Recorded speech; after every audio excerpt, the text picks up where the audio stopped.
Okay, so I thought to get back into things with the crafting tutorials, I would do an easy one, which is a Cricut tutorial for how to make cards.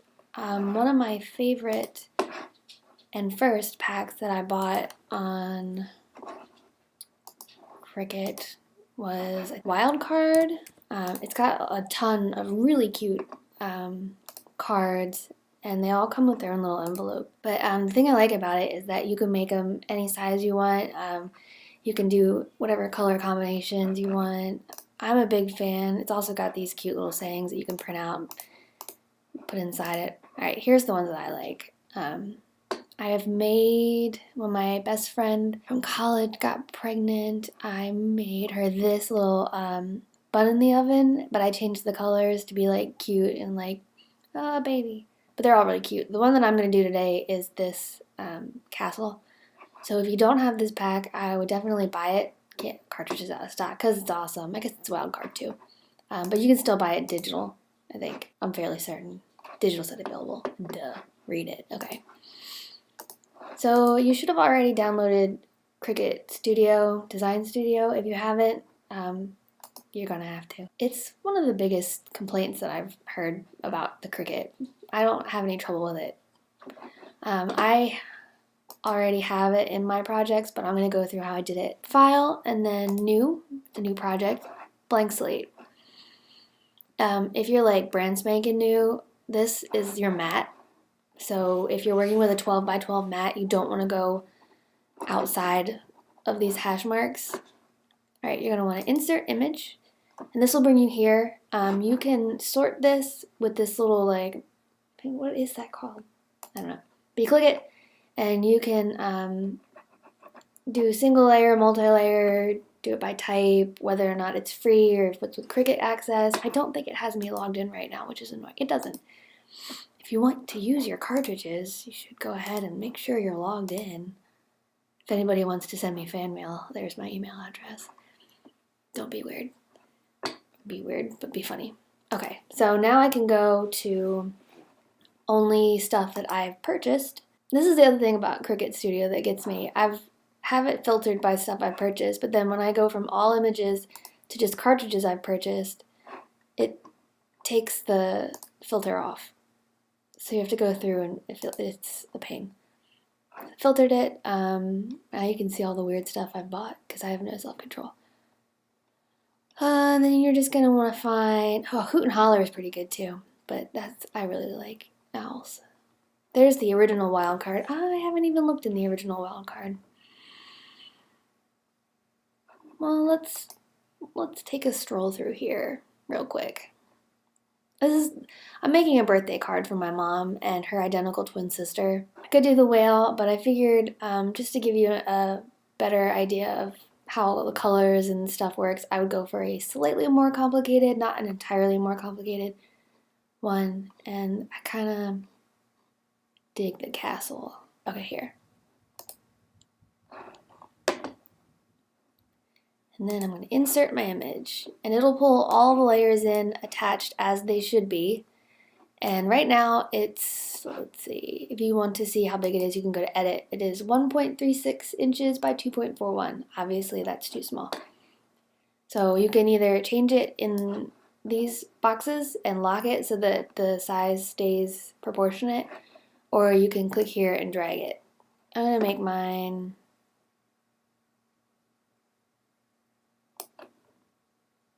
5 inches by, let's make it, let's do a little cute one, like 7.5-ish. 7.5-ish. Cool. So obviously you're going to want an envelope because cards go in envelopes. So you go back, cartridges, purchased.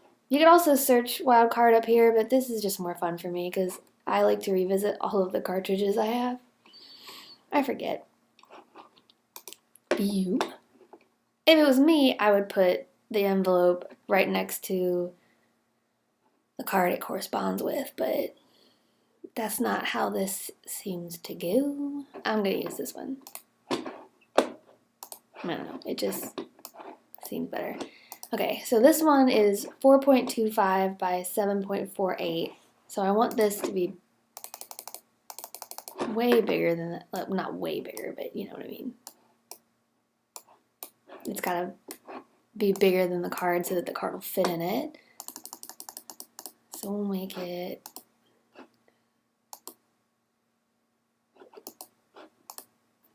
a little bit bigger. You can play around with it. If you want to be like very specific, you can measure it out, but I just wing it, and I like to have a margin of error because it's me. Okay, so the cool thing about Cricut Design Studio that I really like is that you can change these colors if you're trying to visualize what it's going to look like when it's together, but you don't want it to be brown and red and blue. You can go into layers, and to visualize, if you want a pink castle, you come over here, layers, choose whichever layer you want. They separate down here, and it'll highlight it over here, and tell it you want a pink castle. And now I can go up and tell it that I want the background to be green crystal, candy crystal. That's weird. Let's see, what else would it look? Lavender, that's pretty. And then this yellowy background. All right. So basically it helps you visualize what colors you want, and then you can go and pick out your cardstock or whatever material you're cutting on. And then when you go to cut, it will put all of the colors that are the same on the same mat for you, so that you don't waste paper, and you can rearrange them on the mat before you cut, which I'll show you in a second. But I have to hook you guys up to my Cricut because I'm in the studio right now.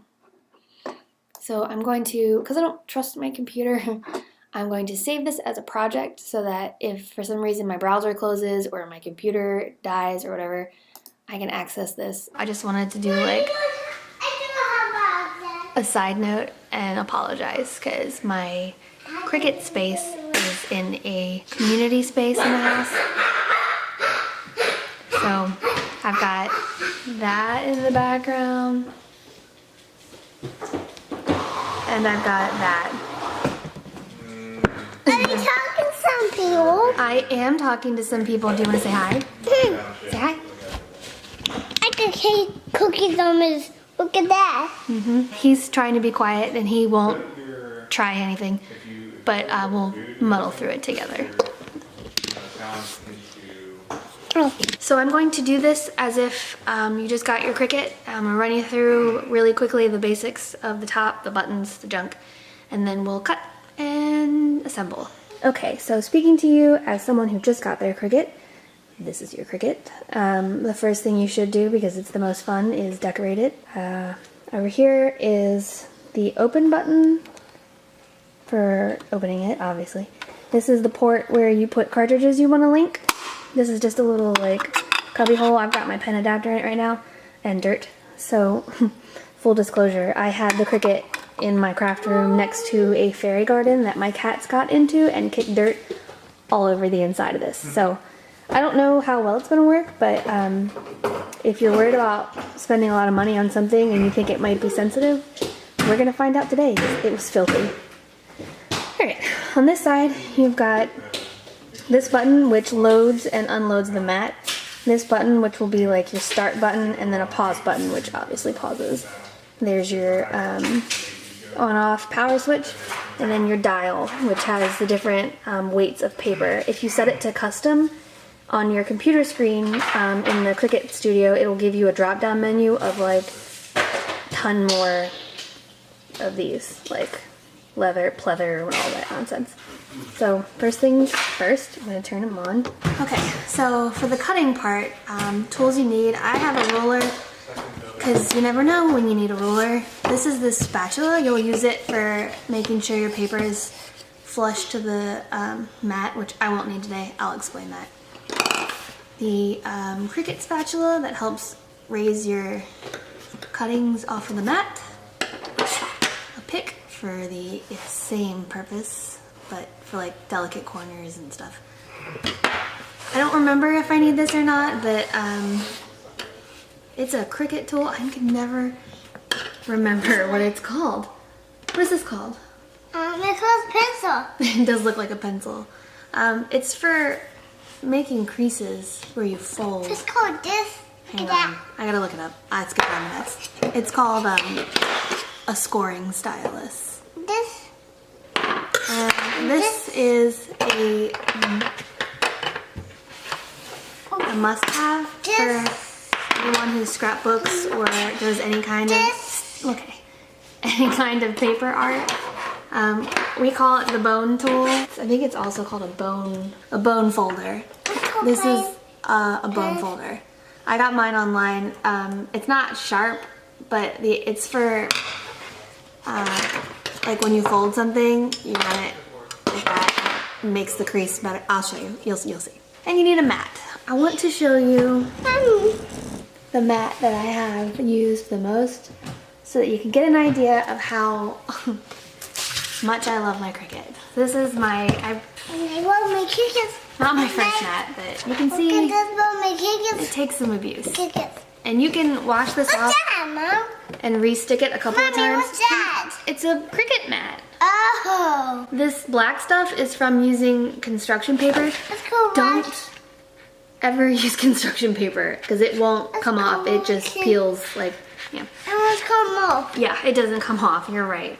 But for this project, I'm going to use Come a off. brand new mat. Yay! Good job. When you first get a mat, it is super sticky. So when I get new mats, what I like to do is peel the protector off and then Mommy. put my hands all over it. So it doesn't hold on to my paper as aggressively. Get some skin cells on there, make it our mat. Get some next. Skin cells on there. So I've got all my paper, got all my tools. You should have your Cricut connected to your computer at this point. So the first color we're doing is shown here. It's going to be that tealy color that I don't really have, so we're going to use blue. And here you can see what the dimensions are, and if you want it to cut dead center, you want to put your paper in the center, drag it there. It will cut it on this mat wherever it is on your digital mat. So that mat right there is a digital representation of this mat exactly, with the arrow pointing that way is how it's oriented on the computer, how it's oriented on the desk. I don't like working with full sheets if I don't have to, because it's just more surface area that I'm going to have to peel up. So, I'm sorry. I'm going to look here, and I see that my thing that I'm cutting out is roughly 3 by 4. It's 3 inches. I'm going to give myself a little wiggle room. Whoops. This is why my house is full of scraps. Alright, where did my mark go? I think I got this thing at Walmart. It's great for people who can't cut straight lines like me. So this is going to be a lot easier to work with than a full sheet of paper. Okay, so my little square, and you're going to stick it right at the top. If you're working with an old mat that's not very sticky, you're going to want to, make sure it's flat. My mat is super sticky, so shouldn't be a problem. Open my Cricut. And you want more than 12 inches this way, more than 12 inches that way, because it's going to be pulling it back and forth. Place it gently in here. It's on. I'm going to hit the button to feed in. Right, and then make sure my blade is in. Make sure my cardstock setting is selected, and then I'm going to tell it to go. And it's gonna look for my Cricut here. Get this card. So light cardstock is selected. It's found my thing. Now this is flashing because it's ready to go. And I'll just hit go. Press the unload. And just follow the prompts online. Alright, don't touch me. Alright, now what it wants is this to get the corner up. Thanks, Mommy. You're welcome. Thank you, Pull it up. That's my negative. Thanks, Mom. Here, you want that?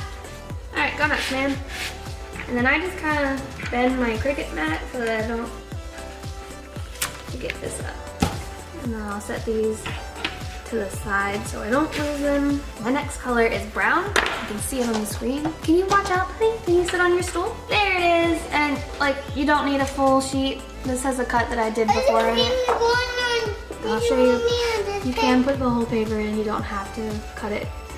Put it like that.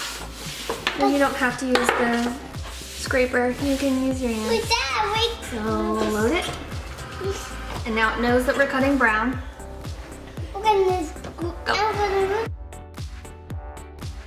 Alright, this one's done. Unload the mat. Like that. I'm doing it. I'm going to get a castle.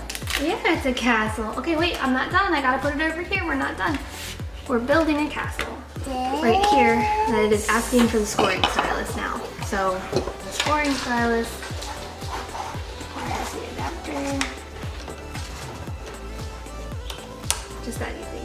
Alright. Right now it's scoring all the places that we'll have to fold the envelope. I think it's doing the envelope. Alright. And now it's asking for me to reinstall the blade. Did we win? Yeah, we won, baby. Now it'll cut out around the scores. Did you do the paper? Mm-hmm. I'm trying. Can you help me build them? I will help you build it, but I gotta get all the pieces first.